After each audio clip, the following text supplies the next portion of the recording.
Je suis Andrew da Silva, ça fait 8 ans que je suis en Suisse. J'ai vécu 17 ans au Canada et je vais vous expliquer un peu mon histoire. Il y a un matin, quand j'étais à l'école, j'ai été convoqué par le directeur.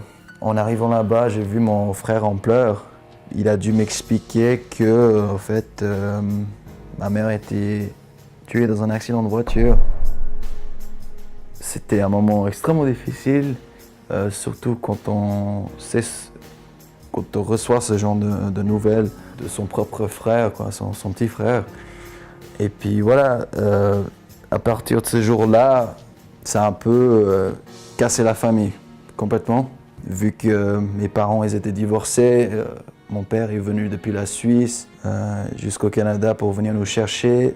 Et puis moi, j'ai pas voulu y aller tout de suite parce que m'arracher justement tout ce que j'ai connu tout d'un coup, c'était un peu trop pour moi. Donc je suis resté en tout cas encore 2 mois là-bas. Et puis au bout d'un moment, j'ai suivi mon père et puis voilà quoi.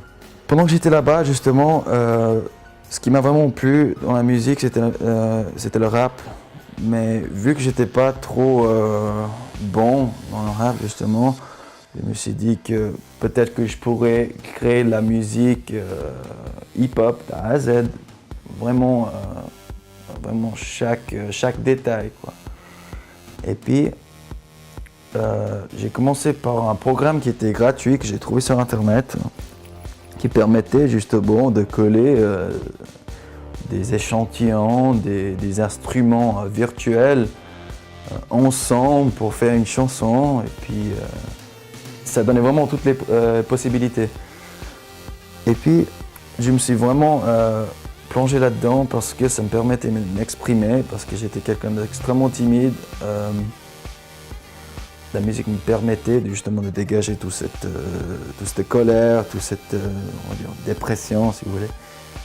Moi, je croyais au départ qu'il fallait acheter tout et n'importe quoi pour pouvoir faire de la musique. Je me renseignais sur Internet.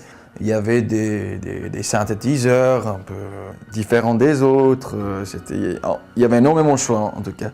Et puis moi, je ne savais pas la différence. Et puis il y a énormément de différences d'un synthétiseur à un autre. Donc j'ai dépensé énormément d'argent au fait, c'était de l'argent que j'ai récupéré justement de la caisse de pension du Canada à cause du décès de ma mère justement.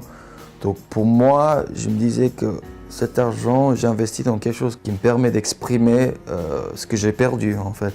J'étais vite déçu parce que c'est pas du tout ce que je cherchais afin de faire la musique que j'avais envie de faire et puis arriver au résultat que je cherchais, très professionnel parce que je suis assez perfectionniste. Au bout d'un moment, j'ai trouvé. Au bout d'un moment, j'ai commencé à comprendre et puis c'était par exemple 4 ans de je ne comprends rien du tout, ça me fait bip. Voilà, et puis d'un coup, c'était 1 an de progrès énorme. J'ai commencé à vraiment mettre les pièces du puzzle ensemble et puis ça n'a fait que s'améliorer. Et puis chaque morceau était de mieux en mieux et puis j'appliquais justement des nouvelles choses que j'apprenais. Et puis voilà. J'ai encore du progrès à faire d'ailleurs, mais pour moi, je vois ça comme un apprentissage plus qu'autre chose. Je ne cherche pas à vendre ou à faire écouter à n'importe qui. C'est plus quelque chose de personnel parce que c'est comme si j'avais envie d'exprimer quelque chose en moi et puis c'est la seule manière de le sortir. Puis voilà.